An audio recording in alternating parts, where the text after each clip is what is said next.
Kita pernah bermain layang-layang di sini.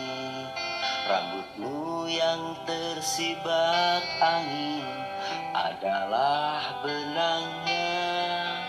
Aku ulur kau biar terbang.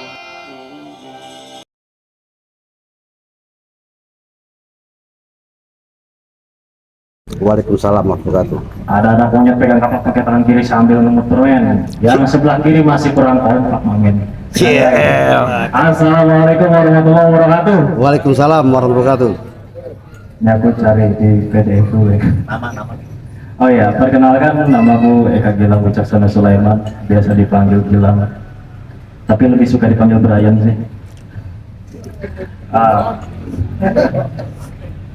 Udah kayak MU lawan PSMS Medan ya. Begini, aku mau bertanya kepada Pak Isbedi selaku Pausa Sastra Lampung ya. Saya ini kan anak muda yang kurang ajar, tentunya membutuhkan pengajaran yang sangat cukup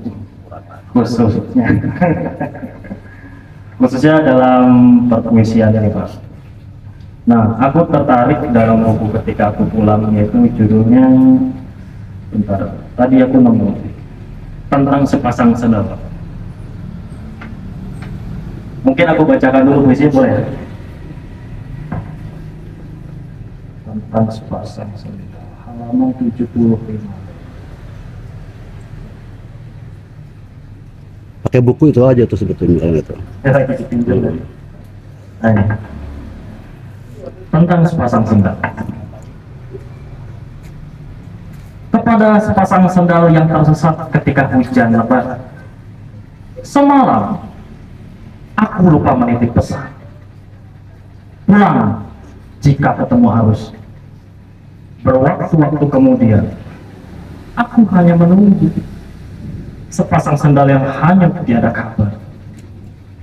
Mungkin tersangkut di akar-akar beton di bawah jembatan, ataukah seperti lelaki itu yang dinaikkan ke langit oleh udara, oleh angin, oleh tangan yang tak kita lihat. Sampai berwaktu-waktu berikut, tak kujumpai sepasang sendal itu, selain gambar sampai yang di bawah pencari barang bekas. Sandalku tertidur di depan gerbang istana. Kurang lebih itu yang puisi yang saya bacakan tentang sepasang sendal. Nah, dalam proses berpuisi ini Pak, khususnya kami para pemula, kami itu selalu terjebak pada kata yang diksi-diksi yang disebut sebagai keistimewaan. Karena seringkali kami ini menganggap sesuatu yang istimewa itu adalah sesuatu yang megah dan mewah. Tetapi dalam buku ini, khususnya puisi tentang sepasang sendal, ini ada sedikit yang trik ya. Kalau kenapa sepasang sendal idionya tentang. Yang kedua, ada apa sih tentang sepasang sendal? Dan kemudian di sini ada sangkut pautnya mungkin tentang satu percayaan tertentu ya. Lelaki itu yang dinaikkan ke langit oleh udara, oleh angin, oleh sesuatu yang kita lihat. Mungkin dalam agama mungkin Nasrani atau Kristen, itu kan Yesus diangkat ke langit begitu. Atau kita mengenal kalau dalam Islam itu sebagai Nabi Isa yang diangkat ke langit. Nah, maksudnya boleh dijelaskan Pak tentang di sini. Terima kasih. Ya. Usia 65 tahun tuh beliau masih semangat, begitu energi gitu. Saya ini gitu ya, kok ada orang yang gitu. Itu suatu yang luar biasa di tengah sastra kita yang madesu ya. Nama saya Imam Mutarom dari Kerawang itu. Jadi saya kira kepada teman-teman muda sekalian, beliau ini salah satu contoh di tengah ketidakmenentuan, di tengah pesimisme, di tengah masa depan bukan hanya kita, dunia juga masa depannya berat. Dia itu terus di depan, selalu di depan bagian itu luar biasa. Kemudian selama sudah Mas Fahmi telah memberi ruang yang saya kenal beliau itu sudah lama, dan memang beliau seperti orangnya ya.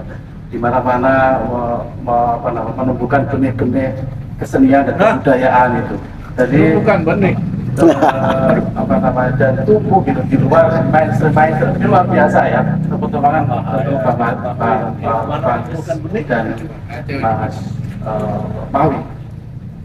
Ketiga, mengenai puisi ya Bang ya, benar ini.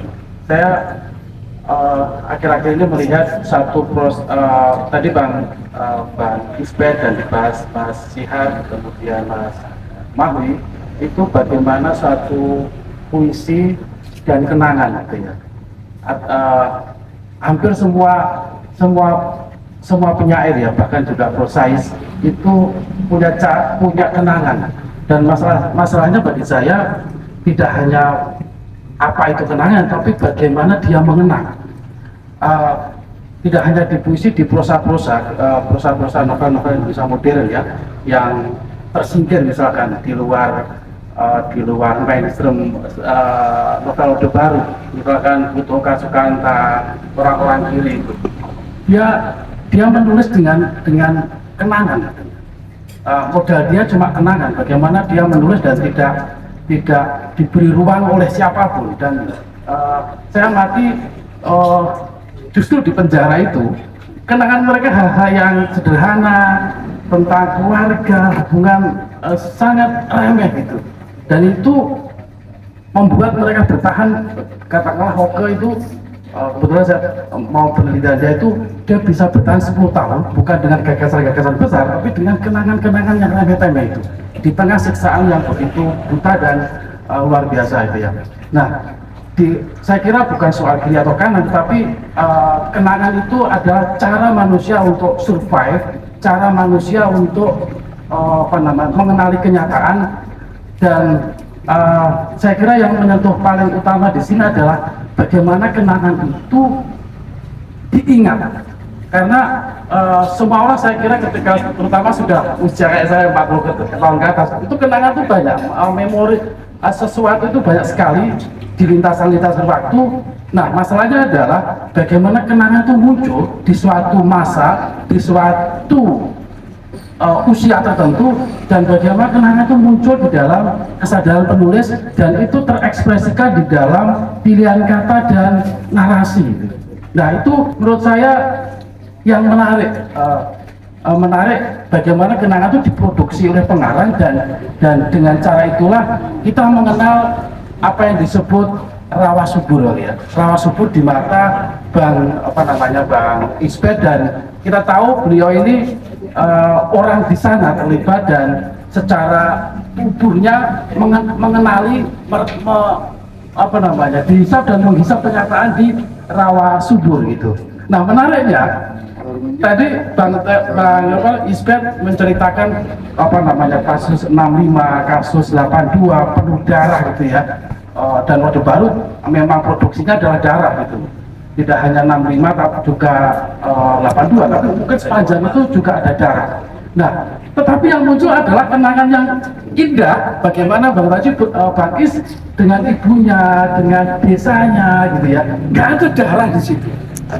Bukan ini menutupi realitas yang faktual di dalam konteks tragedi, tetapi trauma itu nggak muncul tadi Bang Is cerita tentang trauma yang dialami dia, cuma yang muncul di presentasi teks itu adalah hal yang remeh-temeh itu, bukan remeh-temeh dalam pengertian tidak berguna ya, dengan ibunya, dengan lingkungannya, dengan hal-hal yang sangat mungkin tadi disebut melankoli gitu ya, melankoli itu sangat private, tapi saya kira itulah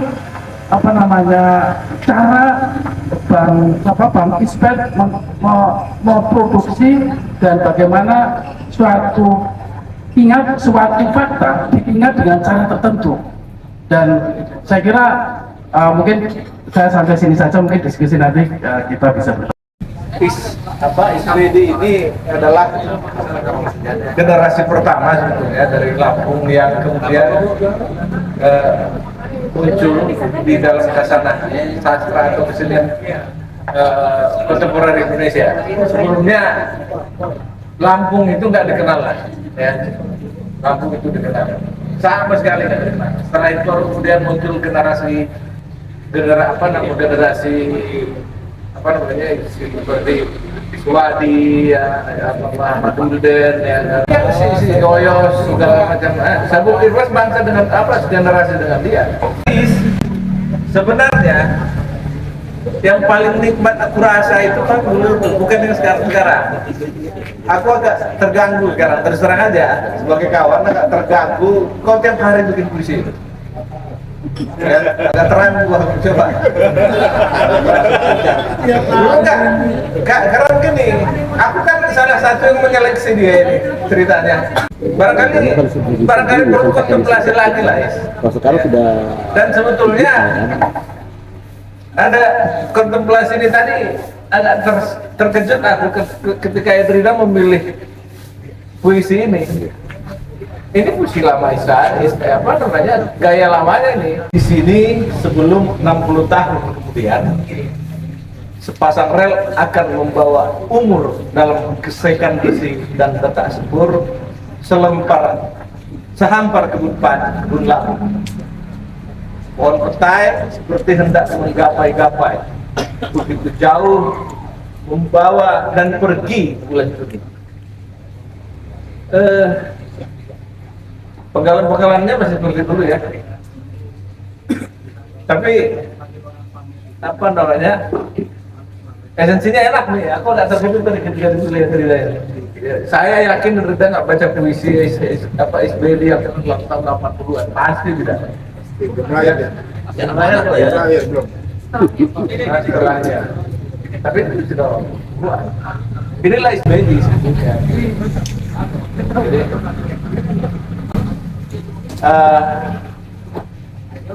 apa namanya?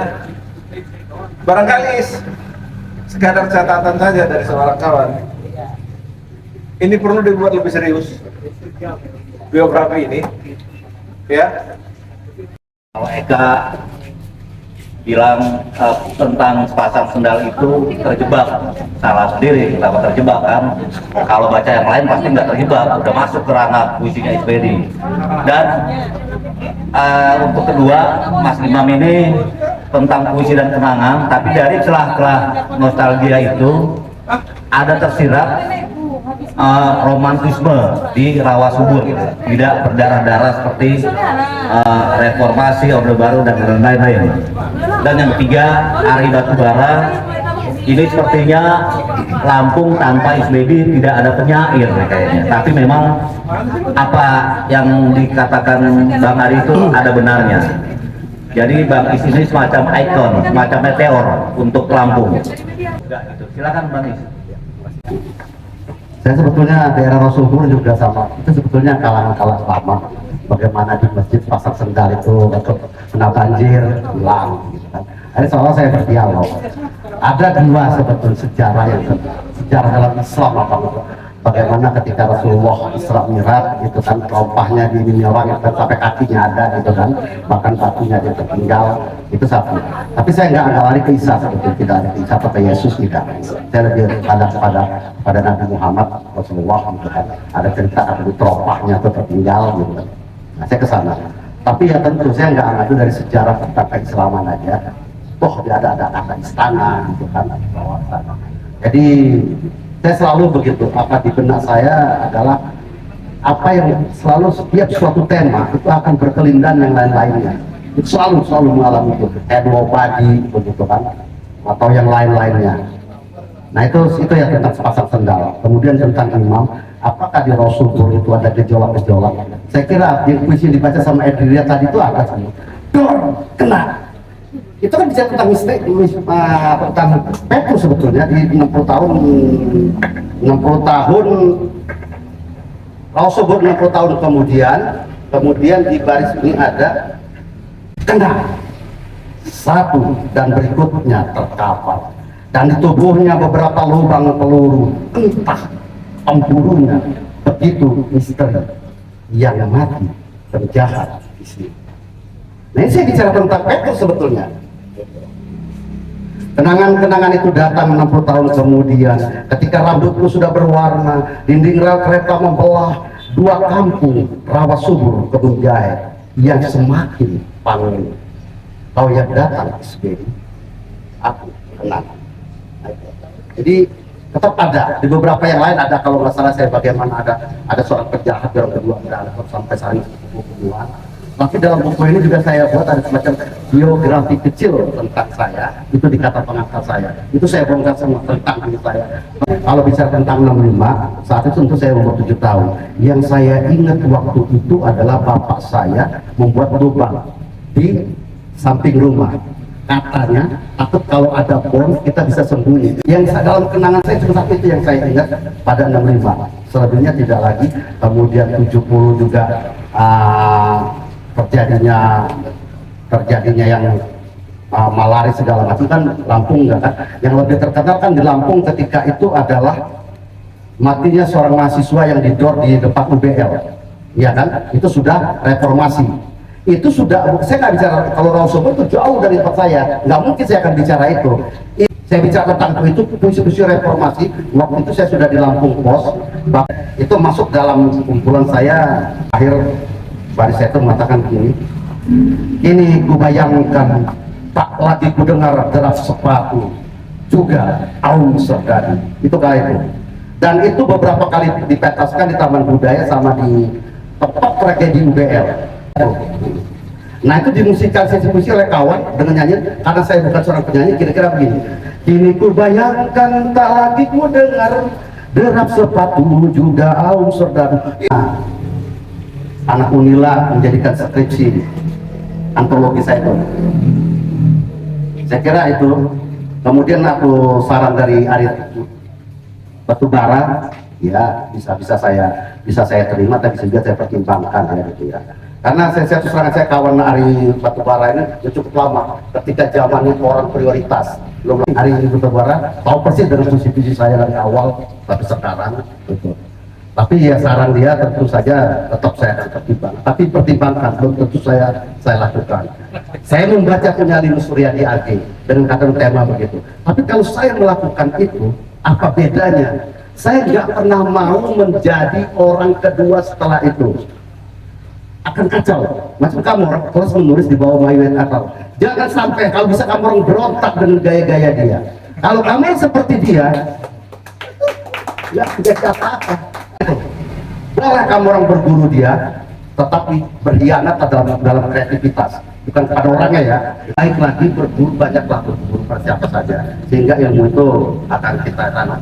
Saya seperti pernah dikatakan oleh Karel Olira yang pada awal-awal itu, Isbedi pengaruh gaya-gaya Bodoh Muhammad, Isbedi kayak Hair Anwar, Isbedi ini, ya biarin aja. Tapi kemudian si Kori mengatakan Isbedi sudah menemukan bahasanya sendiri.